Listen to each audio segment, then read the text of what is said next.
আচ্ছা শাহজাহান মোল্লা, আপনার কাছে আমার একটা প্রশ্ন হচ্ছে, আজকের এই সর্বদলীয় বৈঠকে কতটি রাজনৈতিক দল অংশ নিয়েছিল এবং অংশ নেয়নি এমন কোনো উল্লেখযোগ্য কোনো দল আছে কিনা? অনেক রাজনৈতিক দলের একটা সুপারিশ এসছে যে শুধুমাত্র জুলাই বিপ্লব না, এই বিগত ফ্যাসিস্ট হাসিনা সরকারের সময় যারা আন্দোলন করেছেন সব আন্দোলনের কথা সেখানে এই ঘোষণাপত্রে থাকতে হবে।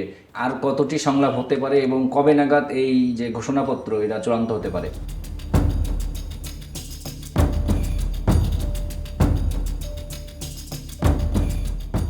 সুপ্রিয় দর্শক মণ্ডলী, আমাদের সময়ের নিয়মিত আয়োজন হার্ড নিউজে আপনাদেরকে স্বাগত জানাচ্ছি। আমি আরিফুজ্জামান মামুন। আর আজকে আমাদের সঙ্গে অতিথি হিসেবে আছেন আমাদের সময়ের সিনিয়র রিপোর্টার শাহজাহান মোল্লা। শাহজাহান মোল্লা, আপনাকে স্বাগতম। জি, আপনাকে অসংখ্য ধন্যবাদ।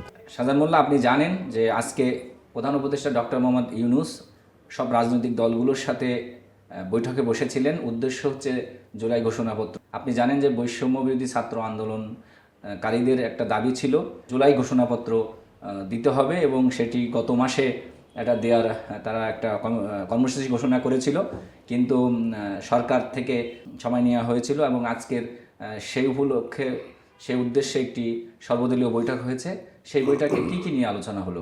জি মামুন, আপনাকে অসংখ্য ধন্যবাদ আমাকে আজকে এই বিষয়ের উপর আলোচনা করার সুযোগ করে দেওয়ার জন্য, এবং আমাদের সময়ের যারা দর্শক শ্রোতা রয়েছেন তাদের সবাইকে আমার পক্ষ থেকে স্বাগত জানাচ্ছি। আপনি যে টপিকটি নিয়ে আজকে বললেন যে জুলাই ঘোষণাপত্র নিয়ে আজকে রাজনৈতিক দলগুলোর সঙ্গে প্রধান উপদেষ্টা বসেছিলেন।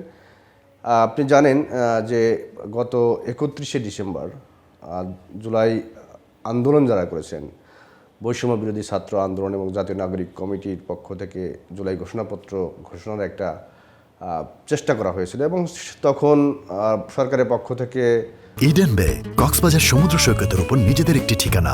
মাত্র 5 লাখ টাকায় আপনিও হয়ে যেতে পারেন এই হোটেলের মালিক। ইডেন বে, আ কনসার্ন অফ ভাইয়া হোটেলস।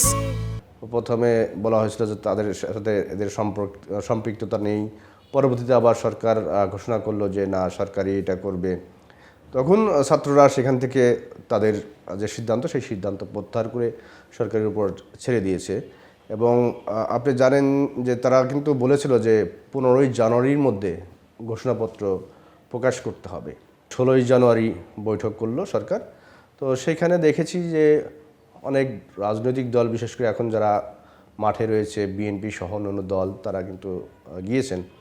কিন্তু এখানে আশ্চর্যের বিষয় যে আমরা দুপুর পর্যন্ত একটু কনফিউশনে ছিলাম যে বিএনপি এই ঘোষণাপত্রের যে জাতীয় রাজনৈতিক দলগুলোকে সরকার যে ডেকেছে সেখানে বিএনপির পক্ষ থেকে যাবে কি যাবে না, এরকম একটা ছিল। শেষ পর্যন্ত বিএনপির একজন প্রতিনিধি তিনি গিয়েছেন, সেখানে তিনি তার মতামত তুলে ধরেছেন, এবং জামায়াত ইসলাম বা অন্যান্য দলগুলো এখানে তাদের মতামত তুলে ধরেছেন। আচ্ছা শাহজাহান মোল্লা, আপনার কাছে আমার একটা প্রশ্ন হচ্ছে, আজকের এই সর্বদলীয় বৈঠকে কতটি রাজনৈতিক দল অংশ নিয়েছিল এবং অংশ নেয়নি এমন কোনো উল্লেখযোগ্য কোনো দল আছে কিনা? এবং আপনি বলছিলেন যে বিএনপির তরফ থেকে এক ধরনের অনিশ্চয়তা ছিল এই বৈঠকে অংশ নেওয়ার ব্যাপারে। এই অনিশ্চয়তা কেন?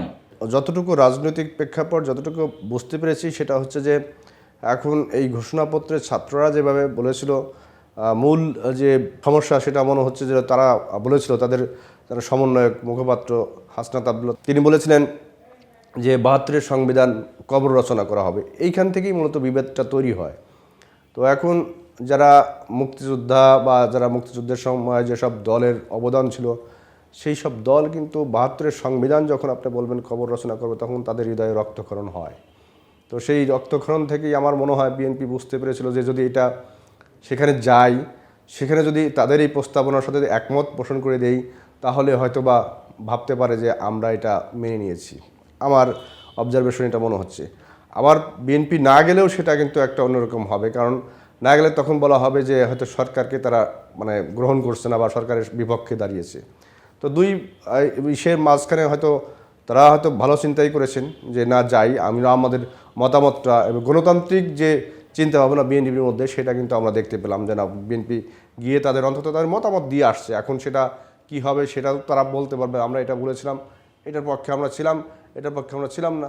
তখন কিন্তু যখন প্রকাশ করা হবে সেটা ক্লিয়ার হয়ে যাবে। শাহজাহান মোল্লা, আমি আরেকটা প্রশ্ন, আমাদের আজকের পত্রিকাতে আপনারা যে নিউজটা ছাপা হয়েছে আপনি দেখতে পাবেন, সেখানে অনেক রাজনৈতিক দলের একটা সুপারিশ এসছে যে শুধুমাত্র জুলাই বিপ্লব না, এই বিগত ফ্যাসিস্ট হাসিনা সরকারের সময় যারা আন্দোলন করেছেন সব আন্দোলনের কথা সেখানে এই ঘোষণাপত্রে থাকতে হবে। এছাড়া ইসলামী দলগুলোর পক্ষ থেকে একটা দাবি এসছে যে শাপলা চত্বরে যে হত্যাকাণ্ড হয়েছিল সেই হত্যাকাণ্ডের বিষয়টাও যেন এই ঘোষণাপত্রে থাকে। এ বিষয়ে আপনি যদি কিছু বলেন। না, নিশ্চয়ই ঘোষণাপত্রে সেরকম কিছু তারা প্রত্যাশা করতেই পারে। আপনি আগে প্রশ্ন করেছিলেন যে এখানে কোন দল আসেনি বা কারা কারা ছিল সেটা।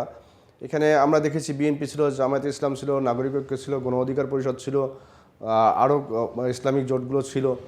কিন্তু আমি যদি বাংলাদেশের রাজনৈতিক দল, নিবন্ধিত দল বা বড় দল, ছোট দল যাই বলি, সেখানে সাবেক মানে যা ক্ষমতাসীন যারা ক্ষমতাচ্যুত হয়েছে, আওয়ামী লীগ তারা ছিল না, জাতীয় পার্টি ছিল না, বাংলাদেশ ওয়ার্কার্স পার্টি ছিল না, জাসদের একাংশ ছিল না, এরকম কিছু কিছু দল ছিল না। এখন তারা প্রাসঙ্গিক অপ্রাসঙ্গিক সেটা কিন্তু পরের বিষয়। তাদের রাজনৈতিক দল হিসেবে তাদের যেহেতু নিবন্ধন আছে, তারা যেহেতু নিবন্ধন বাতিল হয়নি, হয়তোবা তারা এখন বর্তমান প্রেক্ষাপটে জুলাই আন্দোলনের যেহেতু তারা বিপক্ষে, তো সেই জন্য হয়তো তাদের মতামত এখানে গ্রহণযোগ্য হবে না, কারণ তারা আসলে তো তাদের মতামতটা দিতে পারবে না। তাদের বলতে কাদেরকে বোঝাচ্ছেন? তাদের বলতে আওয়ামী লীগ যেহেতু জুলাই আন্দোলনের বিপক্ষে, যেহেতু তারা ক্ষমতায় ছিল, নিশ্চয়ই তারা এই আন্দোলনের পক্ষে কথা বলবে না।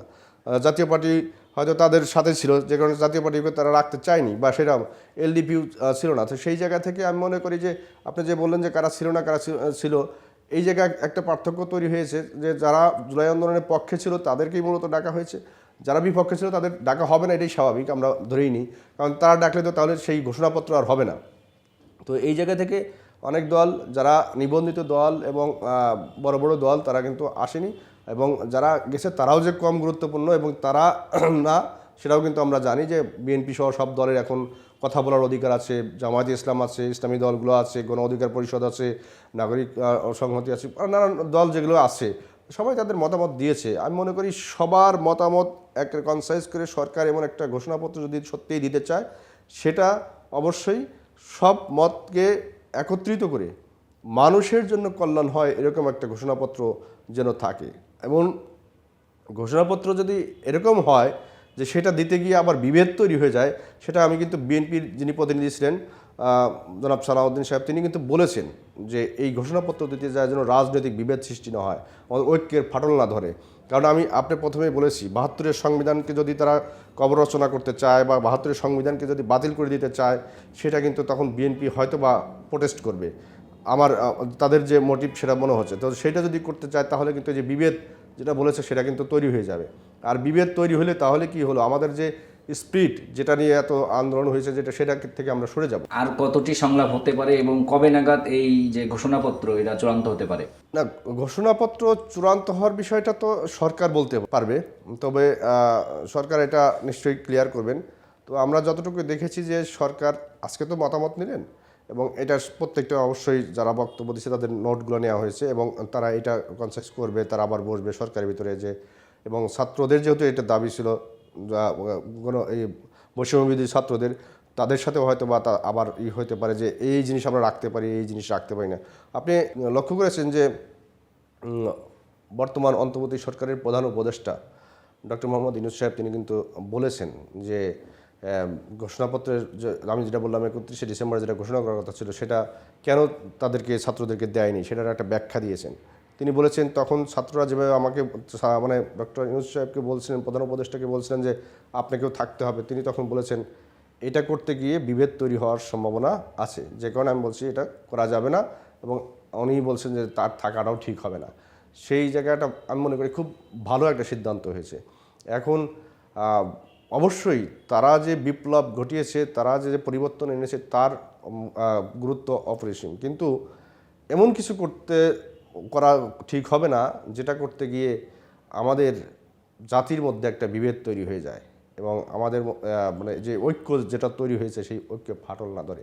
তো আপনি বলছেন কতদিন লাগতে পারে, সেটা আমি মনে করি যে খুব বেশি দিন আর এখন লাগার কথা না। যেহেতু কারণ আমি কেন প্রশ্নটা করলাম, কারণ হচ্ছে যখন ছাত্ররা শহীদ মিনারে এই জুলাই ঘোষণাপত্র দেওয়ার একটা তারিখ ঘোষণা করলো, তখন সরকারের পক্ষ থেকে এটাকে বাধা দেওয়া হলো এবং বলা হলো যে ঐক্যমতের ভিত্তিতে জুলাই ঘোষণাপত্র দেওয়া হবে, এবং বৈষম্যবিরোধী ছাত্র আন্দোলনকারীদের পক্ষ থেকে 15ই জানুয়ারি একটি সময় বেঁধে দেওয়া হয় এবং সেটি কিন্তু ইতিমধ্যেই অতিক্রম হয়ে আজকে 17ই জানুয়ারি।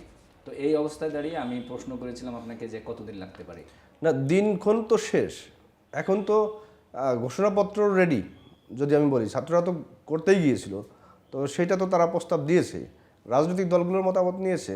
এখন হয়তো যদি খুব আমি ধরি যদি যদি মতামত না নেওয়া হয়, আর নেওয়ার তো হয়তো কিছু নেই, তাহলে হয়তো এরা এক সপ্তাহখানেকের মধ্যেই আমার মনে হয় এটা প্রকাশ করতে পারে যদি চায়।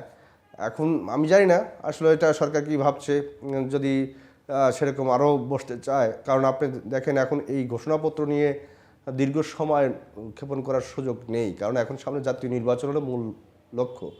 সেই জাতীয় নির্বাচনের জন্য সরকারকে আগাতে হবে। এবং আপনারা জানেন 4টি সংস্কার কমিশনের প্রতিবেদন দিয়ে দিয়েছে। এখন মানুষের টার্গেট তো জাতীয় নির্বাচন, এই ঘোষণাপত্র হচ্ছে গুরুত্বপূর্ণ। এখন ওইখানে ফোকাসটা সরকারের ওইদিকে। এখন এই জায়গায় সময় ব্যয় করবে নাকি নির্বাচনের দিকে সময় ব্যয় করবে, সেটা হচ্ছে মুখ্য বিষয়। ধন্যবাদ শাহজাহান মোল্লা আপনাকে। সুপ্রিয় দর্শক মণ্ডলী, আজকের এ পর্যন্তই। এই খবরের বিস্তারিত জানতে এবং অন্যান্য অনেক গুরুত্বপূর্ণ খবর জানতে আমাদের ওয়েবসাইট ভিজিট করুন www.doinikaamadershomoy.com। এছাড়া আমাদের ফেসবুক এবং ইউটিউবে ফলো দিয়ে আমাদের সঙ্গে থাকতে পারেন। আগামীকাল একই সময়ে অন্য কোনো বিষয় নিয়ে আপনাদের সাথে দেখা হবে। ততক্ষণ পর্যন্ত সুস্থ থাকুন, ভালো থাকুন, নিরাপদ থাকুন এবং আমাদের সময়ের সঙ্গেই থাকুন।